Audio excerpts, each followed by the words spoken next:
Hi guys, it's Sherry. Today we are going to be making a necklace with a matching pair of earrings.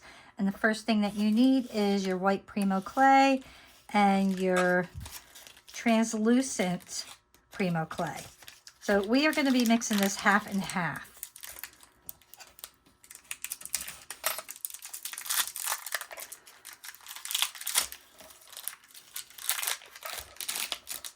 So I'm going to take half a bar of my white, and then I'll be taking about the same amount of my translucent.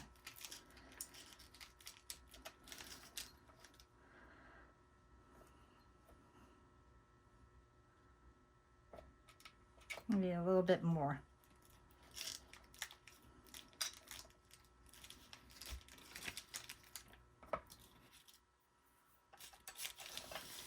Okay. So I'm just kind of slicing this up to make it easier to run through my pasta machine because my translucent is a little hard.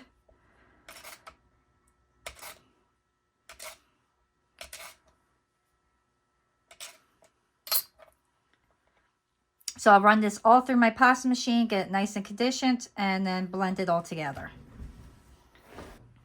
All right, guys, so I ran this through my pasta machine so it was really well combined together. And I have this on my middle section of my pasta machine. I have the Atlas, so it is actually the number 4. Our next step is to get our cutters, and we're going to cut out our pieces. So we want to get 2 of the large one and 4 of the next size one. All right, so next we are going to get our pins out, and we want to make little areas for our pieces to go in.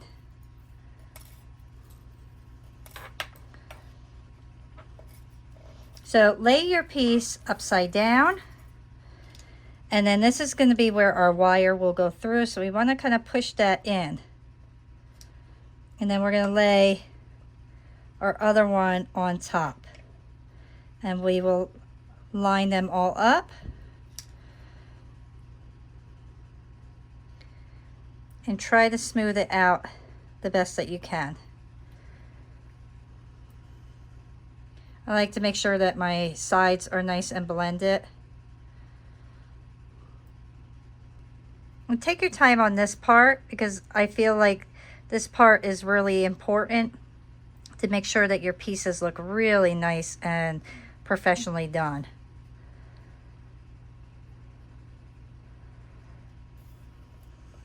And then just flatten it back out to the original shape because sometimes they get distorted. You want to make sure no bubbles are in there.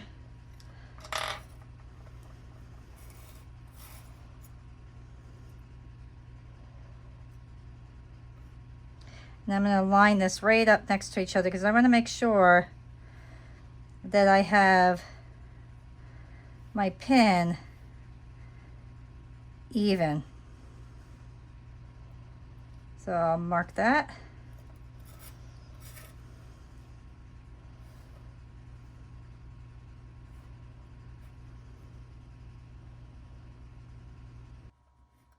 You'll see I'm just smoothing my piece out at this point, making sure everything is nice. Now, I got my tip here, and this is, I hope you can see it right there. This one is from the Create a Long box of January.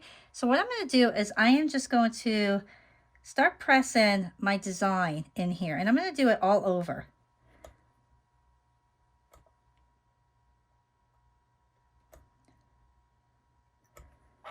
And then kind of reshape it back to where you want it, because it will get bumpy, but that's okay. We want it to be that way.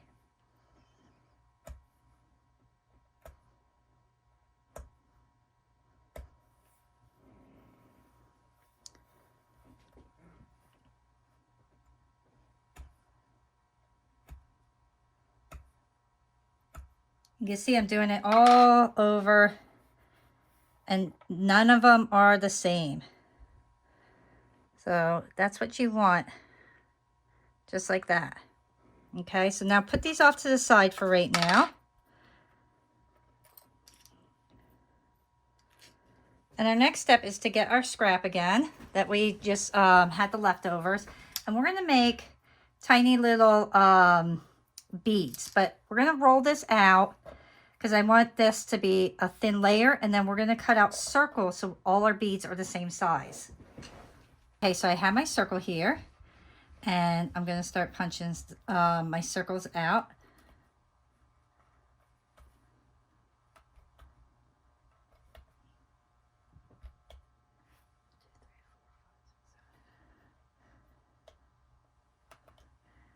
And I'm going to do 14 total.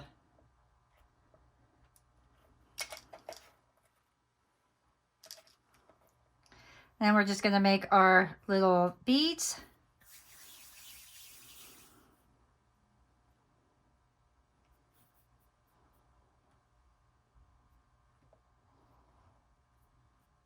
So all you need to do is crumble up your clay and then roll it in the palm of your hand. And you'll get a little circle, and that's what you want. So very, very simple.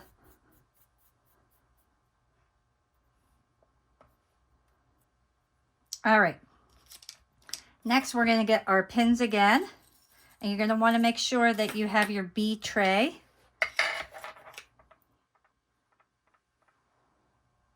And then just take your pin, go right in the middle. And you're going to just push down and then just spin it. And you'll have your bead right on there. Now I'm going to put 2 on each one.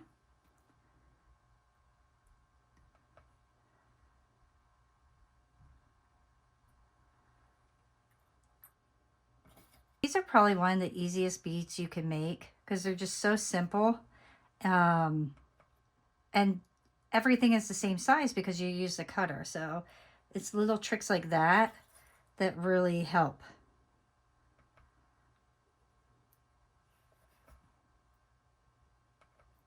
In this particular project, you are going to need a bead tray because of what we are going to be doing very soon.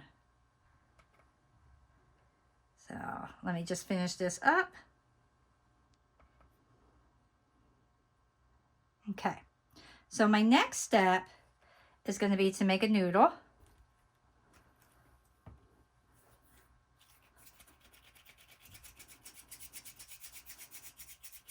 And I want to make a really small, skinny noodle.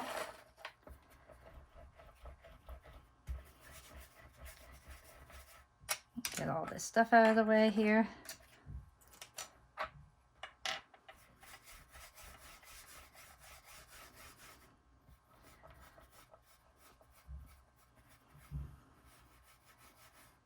All right, so that's about the thickness you are going to want your noodle to be. And then take your blade and start cutting off little pieces like that, all right? So you want little tiny pieces cut off so you can make little tiny balls, all right? And then we're just going to take them, roll them on the table, roll them in your hand, and you're going to get little tiny balls.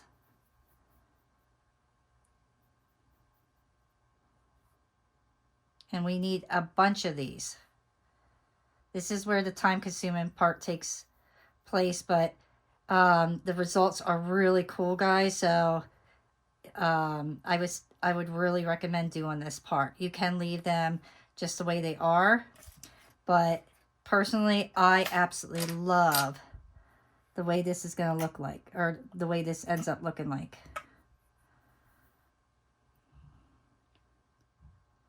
I don't know where that went. So just take your time and make a bunch of your little mini balls here. All right, so I got some done, and I know I'll probably need more. So our next step is to take all these little balls that we made, and we're going to start setting them on our little beads here. And just put them all over. And space them out a bit.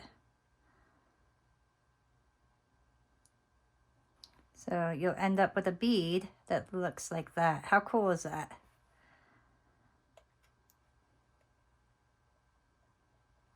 And I'm pressing them on there to make sure that they stay. You don't want them to fall off. All right. So do that with all your beads.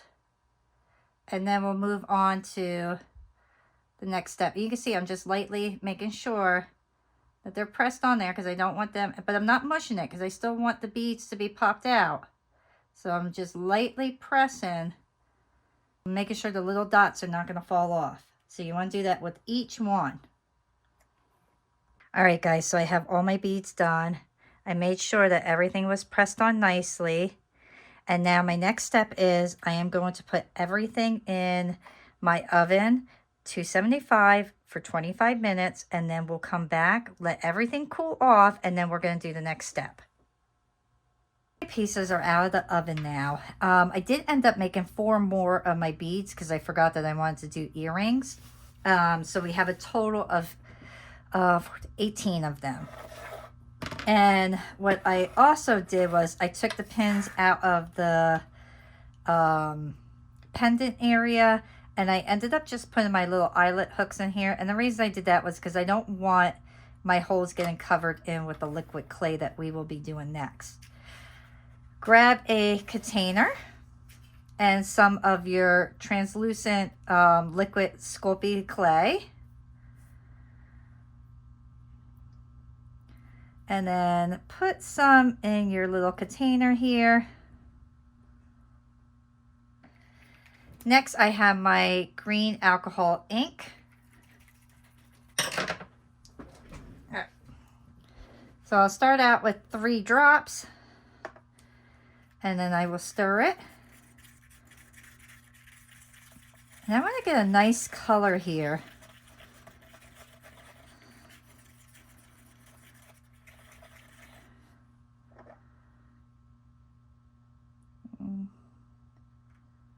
More.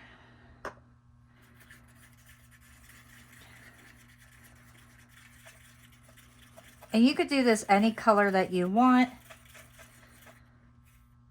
I'm going to go with the green.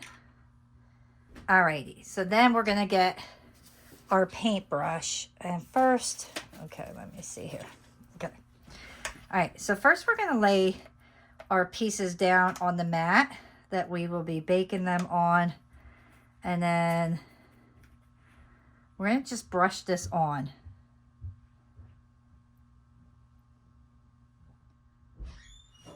And just go right over it.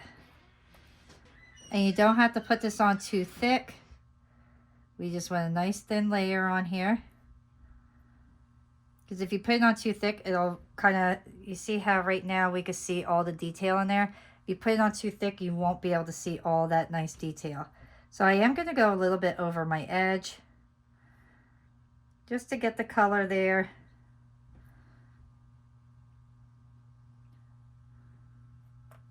And this is why we put the eye pin there.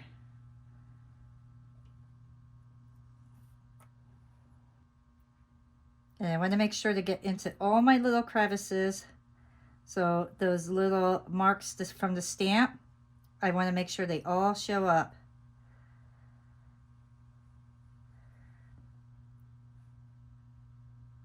I did also sand my sides. I'm not sure if I said that already, but I made sure to sand all my sides down before I put the eyelet hooks in. Or the eyelet pins, I'm sorry. All right. So now this is why, the next step, this is why I said we need our bead rack. Because when we put all this stuff on, we want to make sure that we don't have it sitting on top of something. Okay. So then you just take your beads and we're going to go right over them.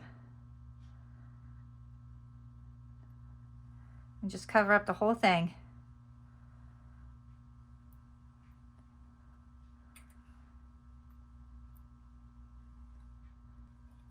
And then put them right back down onto your bead rack. Make sure you're covering the entire bead. You want to make sure you get all that green on there.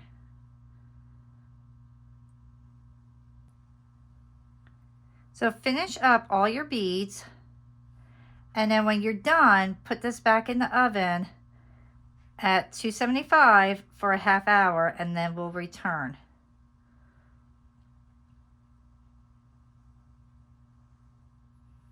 All right, guys, I am super excited to show you these. Look how beautiful these came out. So I did color them with the silver, but I'm going to show you, this is without. Look how nice that looks. And then this is with the silver dots on there. So what I ended up doing was I just took my chrome marker, and then I'm going over each one. Now you don't have to do this if you want to keep it just the way that it is. It looks really cool just like that. But I really wanted to bring silver into this piece and just make it different.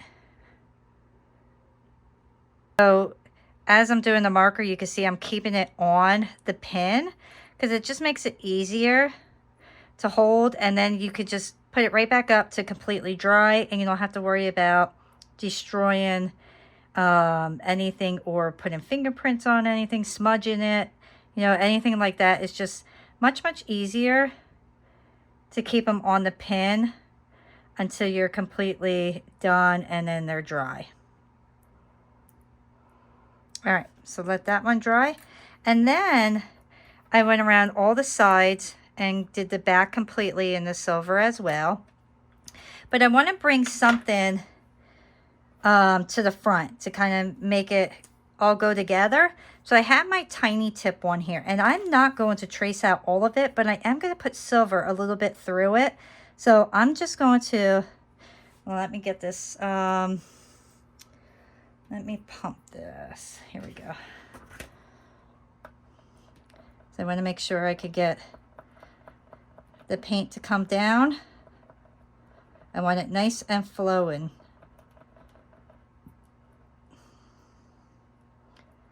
There we go. So I'm just going to do a little bit here and there, just to put a little silver into it. And like I said, I'm not going to do a lot.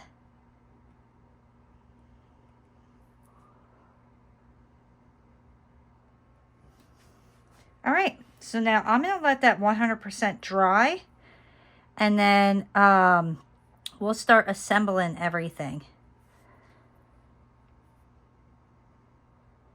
All right, I'm happy with that. So that looks super cool. So let those dry, and then we will come right back.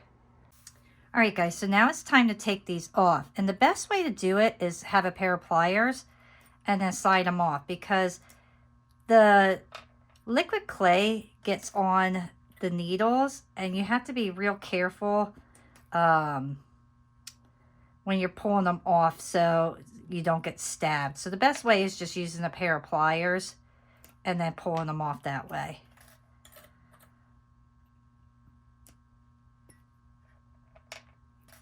And you'll see some of the liquid clay will be there. So just pull that off. If they seem like they're stuck, all you do is kind of turn them, and then they come off fairly easy. Like here's some, and the liquid clay will just pull right off.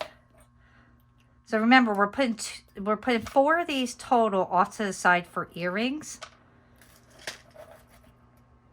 and that all will get cleaned up. So pick your 4 out right away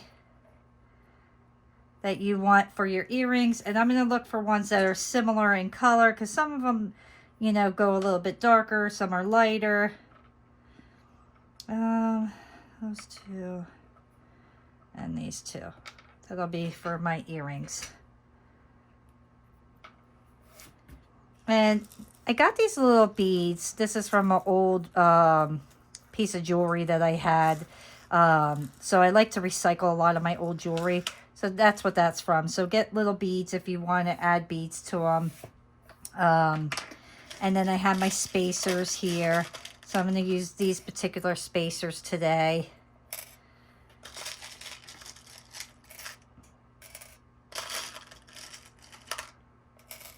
And then the wire I'm using is Soft Flex. It's the 21 strand.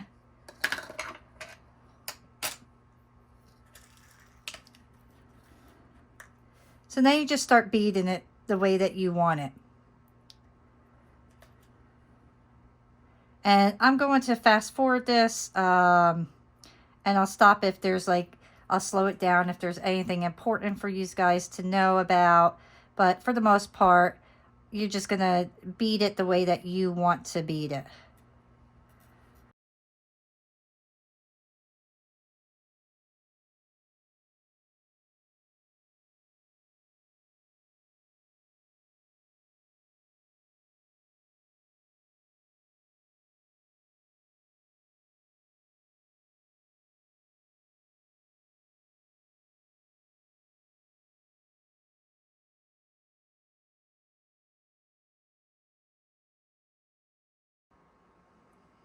If you get anything that's kind of stuck and your wire won't go through, just take your little eye pin here and pop it through, and that'll kind of loosen everything up, and then pull it back out.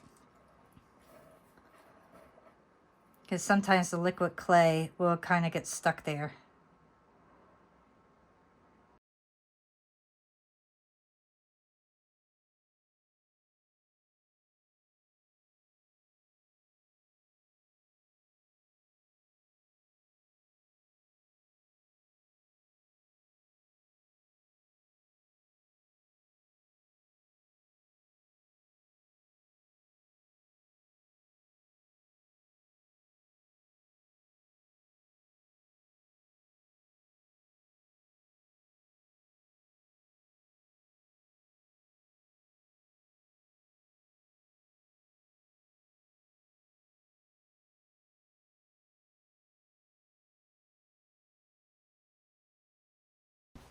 Okay, so for the earrings, I'm going to use these wires. I'm going to get 2 of my silvers, or my really bright silver. There's 1. And there's the other one. Don't worry about if it's straight right away. We can rebend it. And I'm going to put 1 little bead on first.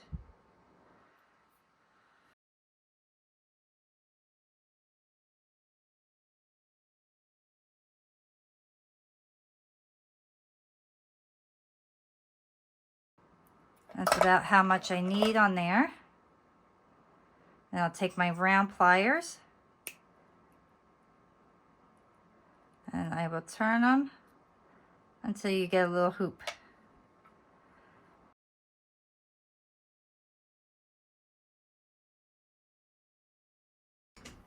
All right, and lastly, we will attach our jump rings, and then our necklace will be done.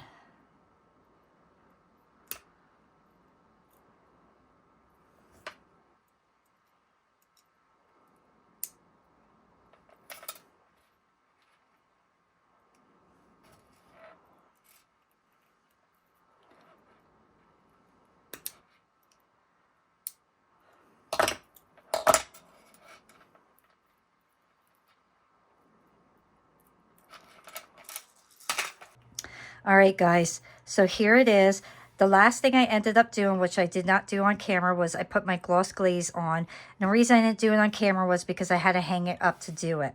I should have put the gloss glaze on before I put it all together, but I completely forgot about that step. So hang up your piece, check over your beads, make sure that you didn't rub off any of the silver ink. If you did, you know, touch it up, and then put the gloss glaze on and let it hang to dry. And look how beautiful. I mean, absolutely gorgeous. I really hope that you guys enjoyed creating these pieces with me. I think this is a unique one. I absolutely love this. It's going to make a fabulous gift. And I may end up putting this up on my Facebook page for sale. I'm not sure yet. But if you are interested, jump over to my Facebook page, because every now and then I will be having sales, and I will see you all next time. Bye.